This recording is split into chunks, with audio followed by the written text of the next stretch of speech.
ہوا تھا ام المومنین میمونہ للبنات، تو مجھے یاد آیا کہ مولانا عبدالسبحان صاحب نے امت کو نبی کریم صلی اللہ علیہ وسلم کی آخری زوجہ کی یاد دلائی. آخری بیوی ہیں آپ کی حضرت میمونہ بنت حارث رضی اللہ تعالیٰ عنہ، خاندان قریش سے کیا. آپ کا شروع کا نام برہ تھا. اللہ کے رسول علیہ السلام کے نکاح میں سن 7 ہجری میں آپ آئی. آپ صلی اللہ علیہ وسلم نے نام بدل کر کے میمونہ رکھا تھا. برہ کو بدل کر کے آپ نے میمونہ رکھا تھا. عجیب بات یہ ہے، مکہ المکرمہ سے 15 کلومیٹر دور مقام صرف پر آپ کا نکاح ہوا تھا، اور مقام صرف پر ہی آپ کا انتقال ہوا، وہیں آپ کی قبر ہے. حضرت میمونہ رضی اللہ تعالیٰ عنہ، بڑی بڑی روایات، مرویات، حدیثیں آپ سے امت تک پہنچی ہے جس سے لا ینحل مسائل حل ہوئے ہیں. قسم کے مشترکہ مسائل، یہ علمی چیز ہے، اہل علم جانتے ہیں، یہ اس کے کفارے کے مسائل حضرت میمونہ رضی اللہ تعالیٰ عنہ کی برکت سے حل ہوئے ہیں. حضرت میمونہ رضی اللہ تعالیٰ عنہ کا یہ معمول تھا کہ آپ کثرت سے صدقہ اور خیرات کیا کرتی تھی. غریب بچیوں کا، یتیموں کا خرچ اٹھایا کرتی تھی، یہاں تک کہ غریب اور مسکین بچے بچیوں کے لیے، ناداروں اور مساکین مفلوق الحال لوگوں کے لیے خرچ کرنے کے لیے جب پاس میں کچھ نہیں ہوتا تو قرض لے لیا کرتی. ایک مرتبہ اتنا قرض لے لیا کہ آپ قرض سے دب گئی، تو کسی نے آپ سے کہا آپ نے اتنا قرض لے لیا ہے، اس قرض کی ادائیگی کیسے ہوگی؟ تو حضرت میمونہ رضی اللہ تعالیٰ عنہ کا یہ جملہ تھا کہ میں نے میرے محبوب صلی اللہ علیہ وسلم سے سنا ہے کہ قرض لینے والے کی نیت اگر اچھی ہو تو اللہ تعالیٰ ادائیگی میں خود اس کی مدد فرماتا ہے. اگر ادا کیے بغیر مر جاتا ہے تو کل قیامت کے دن اللہ تعالیٰ قرض دینے والے اور لینے والے کے درمیان اپنی قدرت سے صلح فرماتا ہے. میں نے کار خیر کے لیے قرض لیا ہے، میں اللہ سے امید کرتی ہوں کہ اللہ تعالیٰ اس کے قرض کی ادائیگی کی شکل اور صورتیں پیدا فرمائے. مولانا سید سلیم صاحب ندوی نے آپ کی توجہ اس طرف مبذول کرائی. یہ مواقع تو قرض لے کر کے خرچ کرنے والے ہوتے ہیں. اس مجمع کو اپنے دل پر، اپنے دھیرے پر ہاتھ رکھنا چاہیے کہ جس ماں کے نام سے یہ مدرسہ کھولا گیا ہے، جس ماں کا اس مدرسے کو نام ملا ہے، اس ماں کی یہ ریت رہی ہے، اس ماں کا یہ وطیرہ اور طریقہ رہا ہے کہ اس نے یتیم بچیوں کے لیے، یتیم بچوں کے لیے، مفلوق الحال ناداروں کے لیے اس نے قرض لے کر کے خرچ کیا ہے اللہ کے توکل اور بھروسے پر. میں سمجھتا ہوں کہ برہمن والا تھڑی کے لوگ بھی مولانا سید سلیم صاحب ندوی کی اس تشکیل کو مکمل کرنے کے لیے اپنی رقمیں لکھائیں گے، دھیرے دھیرے کم سے کم مدرسے تک پہنچائیں گے. کریں گے کہ نہیں ایسے انشاءاللہ؟ ذرا زور سے بولو، ارے زور سے بولو، یہاں تک آواز آنی چاہیے. ہاں الحمدللہ. کبھی اس کے لیے تو چوٹ پر لگ کر دیکھو، کبھی اس کے لیے تو سولی پر چڑھ کر دیکھو. اپنے لیے تو سب جیتے ہیں، جینا اوروں کے لیے کمال ہے. نشہ پلا کے گرانا تو سب کو آتا ہے، مزہ تو تب ہے کہ گردوں کو تھام لے ساتھی. دنیا تو گراتی ہے، لیکن آپ کسی کو ہاتھ دے کر کے بچا لیجئے. آپ کسی یتیم کے سر پر ہاتھ رکھیے، چند پیسے دیجئے. آپ کسی گرتے کو اٹھا لیجئے اور اس کو سنبھال لیجئے، اور کسی مخلوق کو سہارا دے دیجئے. کسی بھوکے کو کھانا کھلا دیجئے، پیاسے کو چند گھونٹ پلا دیجئے، کسی بے یار و مددگار کی مدد کر دیجئے. اس دن آپ کو ایسا مزہ آئے گا جیسے گھی شکر کے کھانے والے کو مزہ آئے گا. کچھ کر کے تو دیکھیے، لیکن دل سے کر کے دیکھیے. یہ لڑکیوں کے مدرسے اس دور میں لڑکوں کے مدرسوں سے زیادہ ضرورت کے حامل ہے.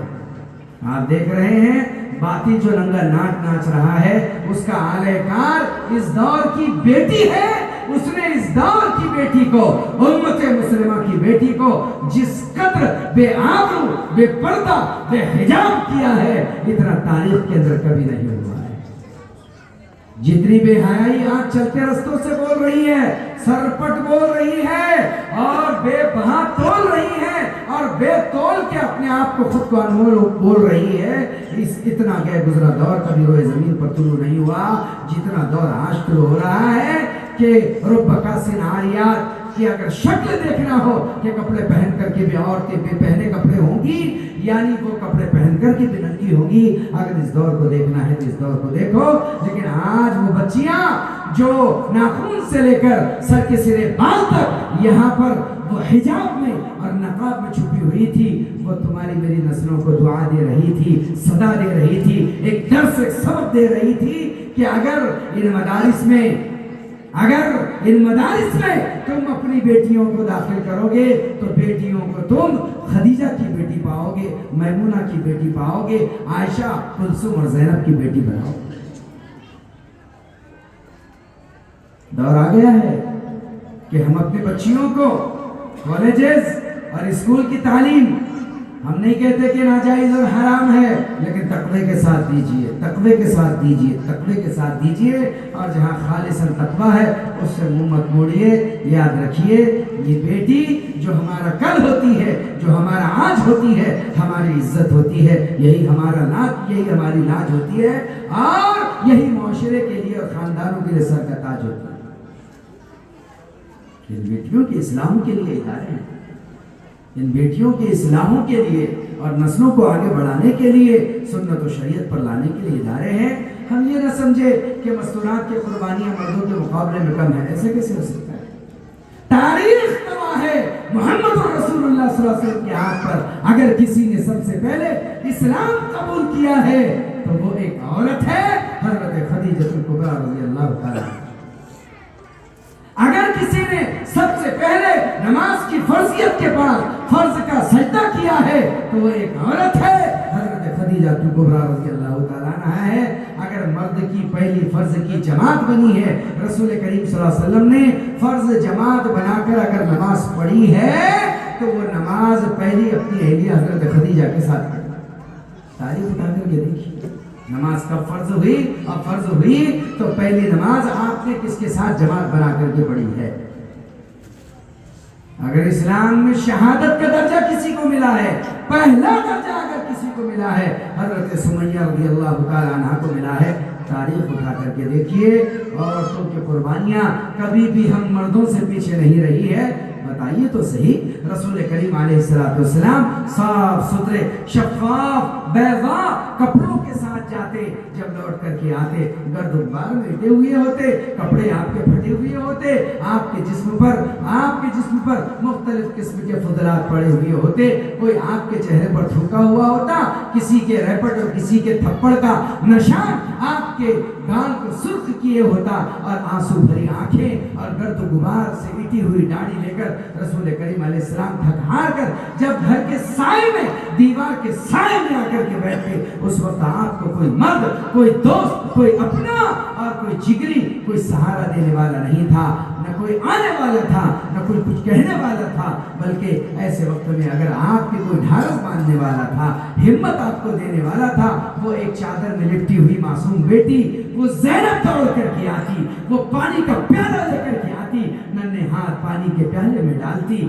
اپنے ابا کا چہرہ ننھے ہاتھوں سے دھلتی صاف کرتی اور اپنے آنکھوں سے آنسو بہاتی ہوئی کہتی, ابا آپ اتنی تکلیف کیوں اٹھا رہے ہیں؟ آپ اپنی معصوم بچی کے آنسو